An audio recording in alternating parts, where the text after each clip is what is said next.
Bienvenido a este espacio de análisis donde vamos a tratar algunos temas de la psicología partiendo en su mayoría desde una base psicoanalítica. Sin embargo, no nos vamos a cerrar a hablar desde otras áreas de la psicología, ya que incluso en algunos videos invitaré a algunos colegas para que puedan compartir un poco de su experiencia, de su conocimiento, de su subjetividad, pero desde otras ramas de la psicología y poder nutrir estos videos. Entonces, el día de hoy vamos a hablar acerca de el narcisismo, pero lo vamos a hablar en esta ocasión y como en su mayoría desde una perspectiva psicoanalítica. ¿Ok? Entonces, cuando hablamos de narcisismo, normalmente se nos viene a la cabeza una persona manipuladora, una persona egocéntrica, una persona con un delirio de grandeza, ¿ok? Es lo que comúnmente escuchamos o conocemos. Yo creo que todos en algún momento hemos conocido a este tipo de personas. Normalmente es un poquito más fácil identificar a este tipo de personas.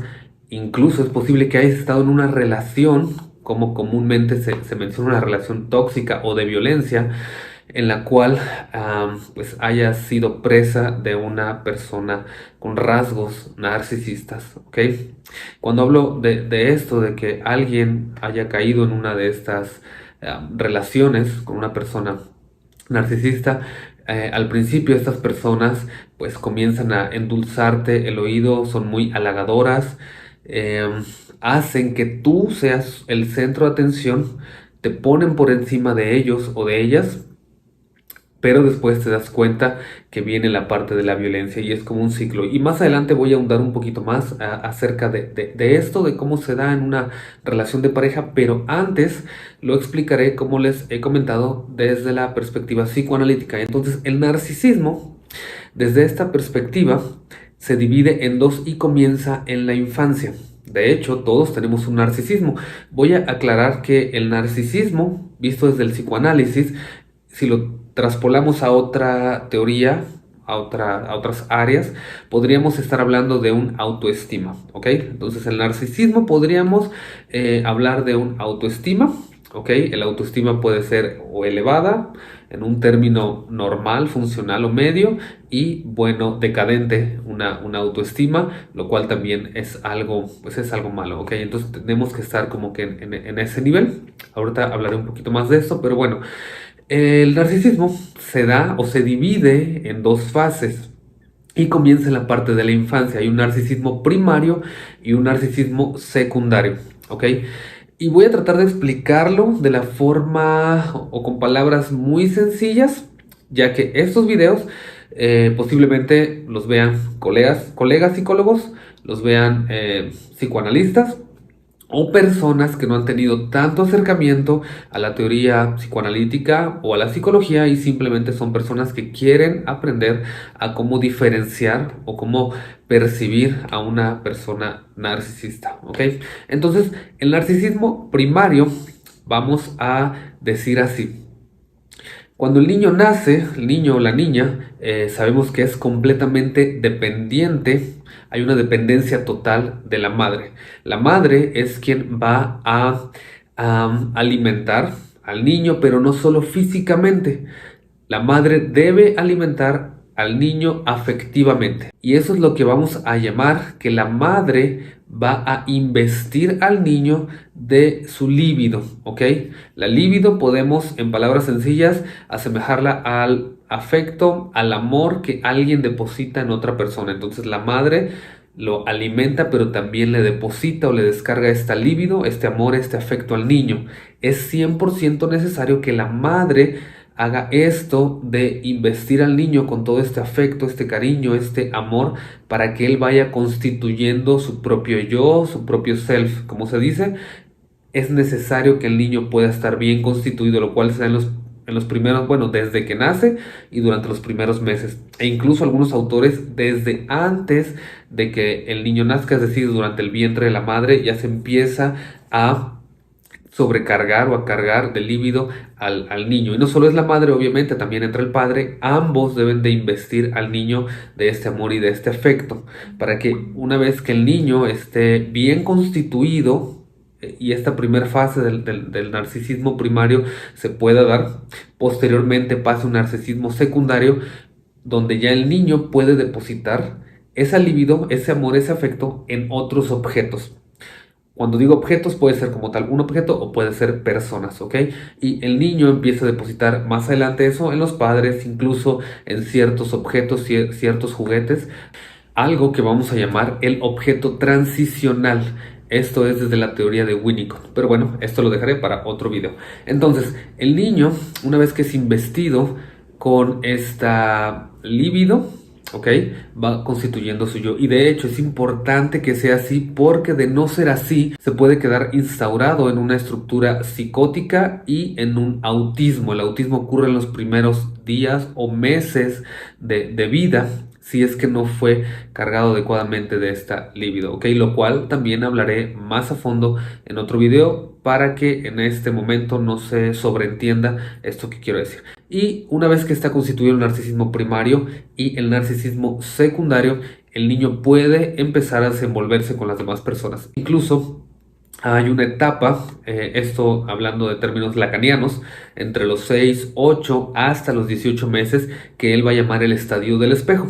El estadio del espejo es cuando el niño, como tal, ve su reflejo en el espejo y se da cuenta que es un ser ya constituido, es un ser separado de la madre.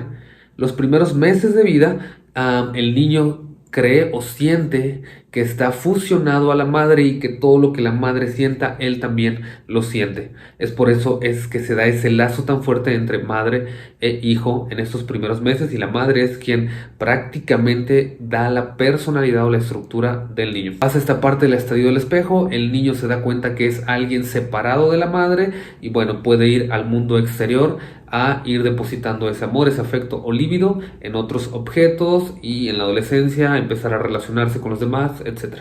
Eso es la primera parte del narcisismo, se debe de entender así.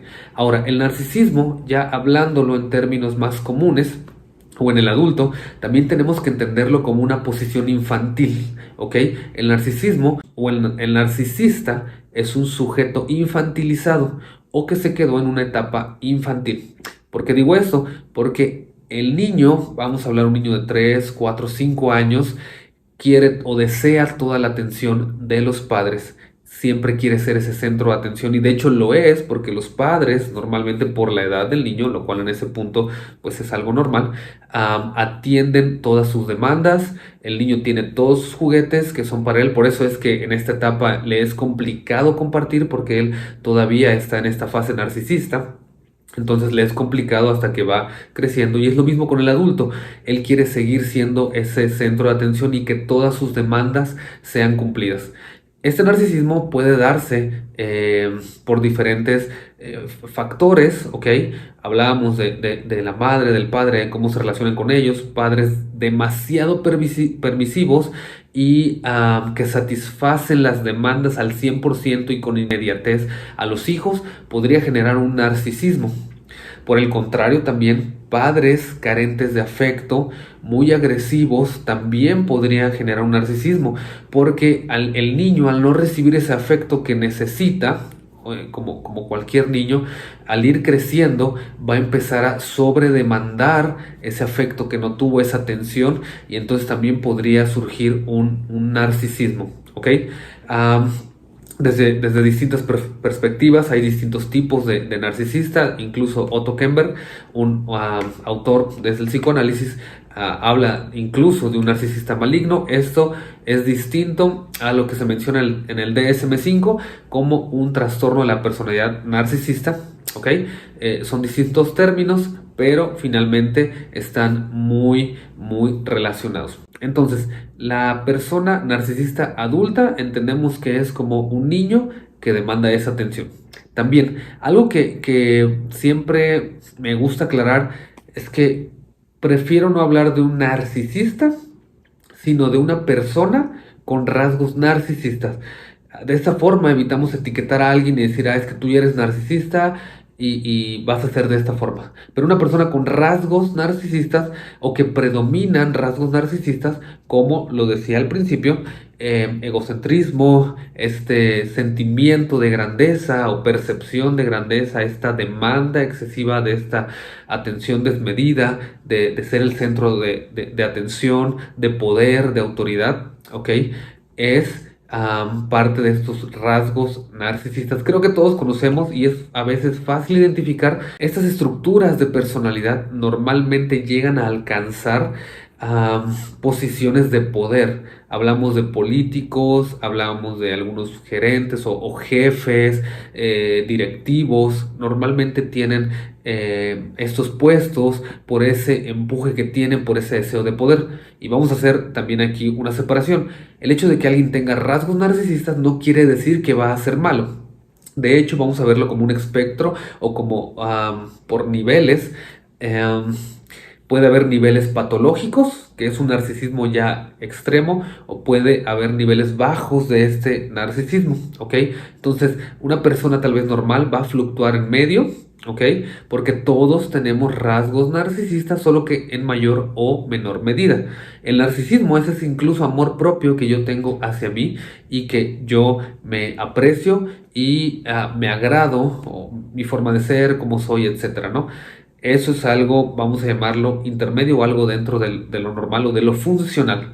Cuando esto empieza a salir de lo funcional o se vuelve disfuncional, es cuando se acerca más ya a lo que puede ser llamado el trastorno de la personalidad narcisista. Las personas con rasgos narcisistas también tienen cosas positivas, ¿ok? Virtudes como cuáles, por ejemplo, ese deseo de poder, ese empuje, esa motivación por querer llegar al éxito, los va a llevar a superar o desarrollar más habilidades tal vez que otras personas. También van a tener esta facilidad de palabra, esta facilidad de poder envolver a otra persona, tal vez van a poder desenvolverse más en empleos en los cuales tengan que convencer a otra persona, tal vez de comprar algo, van a ser incluso buenos en ventas por esta manipulación que ellos van a tener. Entonces, también tiene ventajas esto y hablo de que el narcisismo o los rasgos narcisistas también pueden ser algo bueno, para que no siempre se relacione como es algo narcisista, es malo. Y también aclarar que muchas veces catalogamos a alguien por una conducta, es decir, no sé, hubo una situación en la cual no mostró empatía en ese momento y lo llamamos narcisista por esta carencia de empatía en una situación. O tuvo una infidelidad con su pareja y lo llamamos narcisista porque engañó a su pareja. Entonces, no cataloguemos a todo el mundo porque hoy en día cualquier persona ya es un narcisista y esto no es así. Hay un conjunto de rasgos que se tienen que dar a lo largo del tiempo para que esto realmente pueda darse como tal estos rasgos narcisistas, ¿ok? Tiene que haber una constancia a lo largo del tiempo. Otro punto que también quiero mencionar es que la persona con rasgos narcisistas va a estar dentro de una de las tres estructuras clínicas clásicas, ¿ok? Esto es muy psicoanálisis clásico, lo cual es neurosis, psicosis y perversión, y va a estar dentro de esta perversión, hablando de un psicoanálisis clásico, ya que Otto Kemberg o algunos otros autores lo mencionan dentro de las estructuras border, ¿ok? Pero en otros videos voy a hablar desde estos autores. Entonces, ¿por qué desde la perversión? La perversión normalmente cuando escuchamos esta palabra la asimilamos a algo sexual, si bien sí comienza o parte de ahí, de esta parte sexual. Perversión también implica o quiere decir desviación, ¿ok? Sin embargo, en esta ocasión, la persona perversa o el perverso lo que busca es tener control sobre el otro o sobre la otra persona y en lugar de verlo como un sujeto, trata de verlo como un objeto que le brinda placer, ¿ok?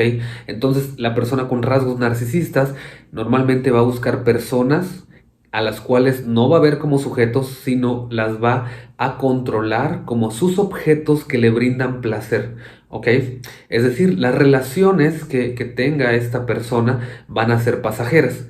Va a poder estar con un chico o una chica simplemente por el deseo sexual o por algo que pueda darle, un beneficio. Tal vez puede ser un beneficio económico, puede ser un beneficio laboral, puede ser un beneficio sexual, con tal de saciar esta parte. El narcisista también puede caer en algunas adicciones, pero normalmente se va a ver inclinado más a la parte sexual, ¿ok? Normalmente siempre se va a inclinar, va a tener múltiples relaciones de pareja.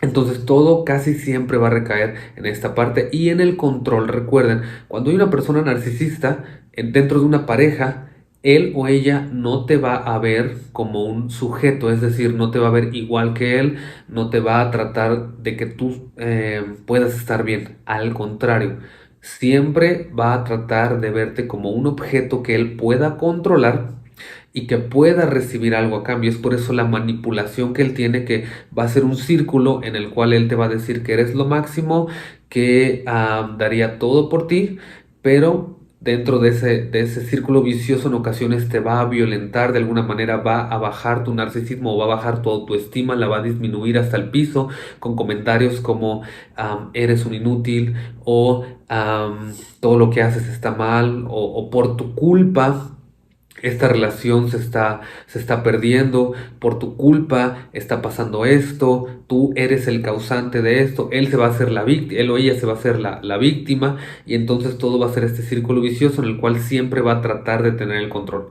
Visto desde otros ámbitos, hablando de la cuestión laboral, en las partes directivas, cuando hablamos de que una persona, un jefe perverso o narcisista, lo va a manifestar obviamente cuando nos damos cuenta que trata a su personal como objetos, simplemente los ve como objetos que le pueden dar un beneficio económico, y si despide o alguien renuncia no le genera ningún sentimiento porque él lo único que busca es tener control sobre ellos, oprimirlos de alguna manera con ciertas leyes o consecuencias a sus leyes que en ocasiones va a crear, pero siempre va a ser para mantener en control a estos objetos. Y cuando él quiera los va a cambiar y va a traer otro objeto. ¿Ok? También, por otro lado, algunos otros rasgos de la persona narcisista, como ya los he mencionado también, es la carencia de empatía. ¿Ok? Pero recuerden que esto es por niveles. Puede haber una carencia de empatía en algunas situaciones dependiendo del nivel del narcisismo en el que se encuentre, o si hablamos de un narcisista patológico, pues bueno, no va a haber absolutamente nada de empatía, nada de afecto que él pueda demostrar, nada de tratar de ayudar a los demás. Al contrario, el beneficio siempre va a ser para él o ella misma. Entonces, esto es lo que quería mencionar acerca de la persona con rasgos narcisistas. Recuerden, evitemos catalogar a una persona de una manera. Las personas pueden cambiar, sin embargo, cuando ya está en un grado muy avanzado en esta estructura de personalidad, va a ser un poquito complicado que estas personas realmente reconozcan sus defectos. Incluso ni siquiera en ocasiones van a tratamiento, o si llegan a ir, buscan como al mejor, no sé, tratan de buscar al mejor profesional, alguien que esté o que ellos crean que está a su nivel para que pueda darles un consejo, ¿no? Pero que ellos sientan que realmente está a su nivel.